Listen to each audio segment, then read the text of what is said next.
No, I'm the model of the modern Major General, the venerated Virginia veteran whose men are all lining up to put me upon a pedestal, writing letters to relatives embellishing my elegance and eloquence, but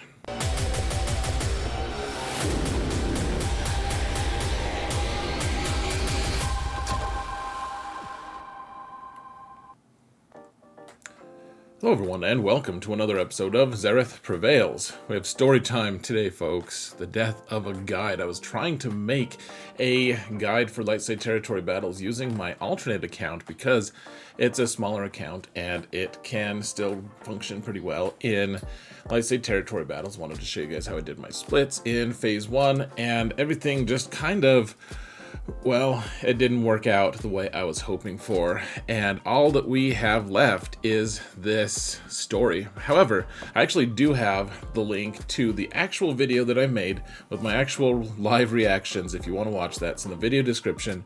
No extra ads. It's not going to actually help me at all in terms of anything, so, you know, don't accuse me of such things.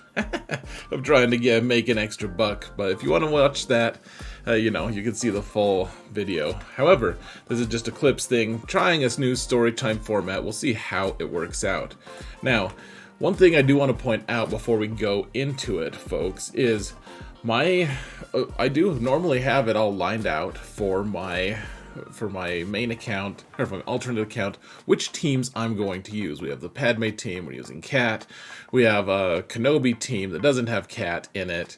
We have a Shakti with clones team, which is an important one to remember, folks. We use Shakti with clones. And then Commander Luke and a Jedi Master Luke team for Phase 1, and we're able to usually get all of them. That being said, I think it's time to jump into the actual video, and you guys can see what we're talking about. Things started as they usually do. We have Commander Luke fighting these poor, wretched Geonosians and stuff. We're killing Magna Guard first because we don't want to have to deal with. Eventually we need to dispel that spy so it doesn't just one-shot us. So we take out Magna Guard, and then we can do the AoE from Chewie to get rid of that spy stealth, and you can see we made it to Phase 2.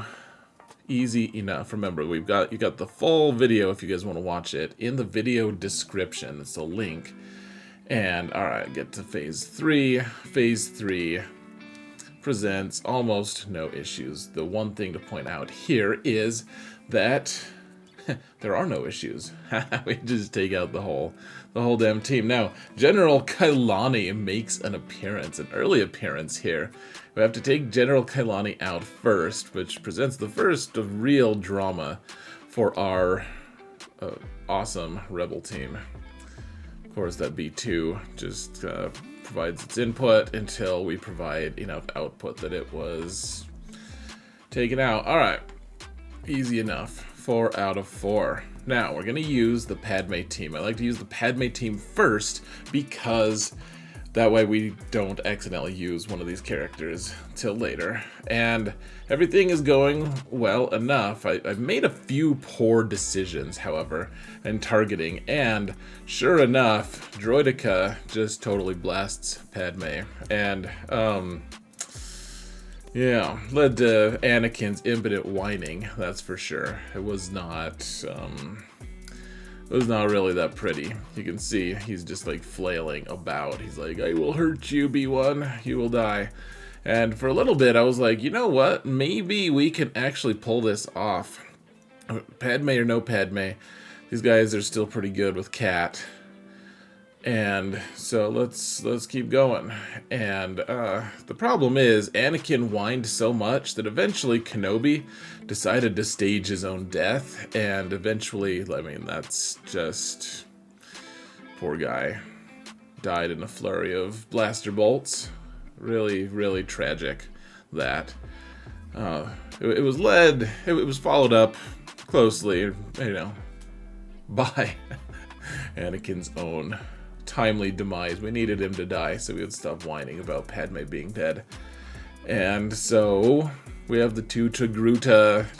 They're not twins. They're almost clones. I don't know what they are.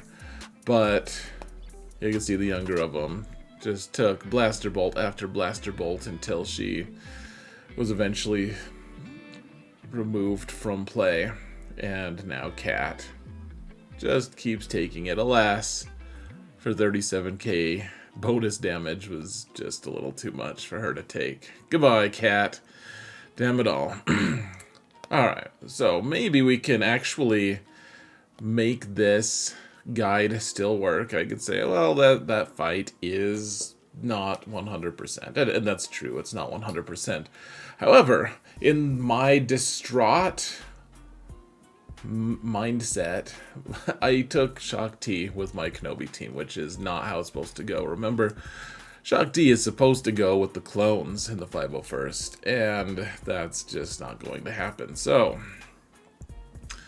you know, we have Kenobi here, just totally, with Shakti's help, just totally demolishing all separatist hopes, as if he understood that the separatist hopes of survival paralleled the hopes of my guide's survival. It was pretty depressing, really. I mean, they just kept removing things from play. Goodbye. I guess let's kill Watt real quick for fun, because it is fun killing Watt, I assume. And there it is. 4 out of 4. So perfect banners so far, but you know, things are going a little bit off. So let's get, if you guys want to see, gosh, you can see, well, you can watch me scroll haplessly for a while, trying to figure out where Shakti is, before dumbly realizing that Shakti's not there. It's like Lieutenant Dan's legs. You don't got Shakti anymore. So I decided I had to split my Jedi up here, because that's the only reasonable thing. Like, my clones aren't going to do it on their own. They were, you know, Shakti, that was the one dicey fight anyways. So we're using Jedi Revan here. Let's get into the fight. You know, Jedi Luke and Grandmaster Yoda. Then just a hodgepodge for Jedi Master Luke. And we got through phase 1. Okay. Wasn't too bad. And we actually got through the second wave fairly well. Even got a kill with Grandmaster Yoda right away, which is nice, in fact, because he starts with loaded turn meter. And, you know, just abusing his interactions with B1 and B2, being able to get bonus turns, really helps. Now, that tactical droid makes it so you can't do AoEs and actually impact those B1s, so just doing single damage. Now, Grievous at the end was not really what I wanted to see. However, we can't even hit Grievous right away, so we don't want Magna Guards to taunt, or to hit us, but Grievous is in stealth right now, so you can do the AoE and actually get some hits in, and actually take down, like, General Grievous. You know, they didn't hit me back. We don't want any taunts from the Magna Guards, though. So Droideka is we're gonna have to pay the piper at some point, but let's just mark Grievous. Try to take him out. We can send Luke in. Almost take him out. Poor Luke, however. Droideka finally gets a turn, destroys Luke, but then Jolee is like, hey, I got you. He's like, I finally got a turn for the first time this whole match. Finally got a turn, and I guess I revive thee. And Basti just sneaks in there to snipe the kill, that saucy minx. So we actually survived that, but now we have a load of crap. It's like, I don't even know. Jedi Master Luke is just not... He's not happy. No one can die. No one's allowed to die because we have Kyle Katarn here, at least.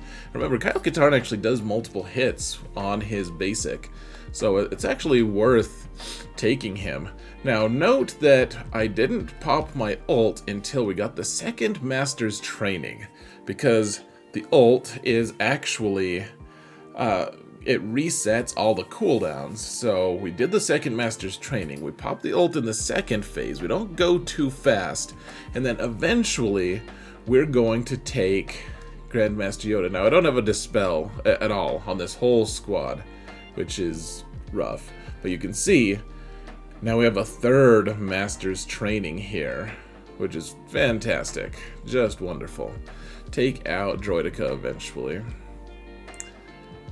And yeah, okay. We got through phase 3. We have already trained all the people masterfully. And Kyle Katarn actually with Jedi Master Luke is kind of nice because he becomes a Jedi. Somehow, however, General Kailani had returned. No one knows how, but I think that she's kind of the one that Palpatine stole inspiration from.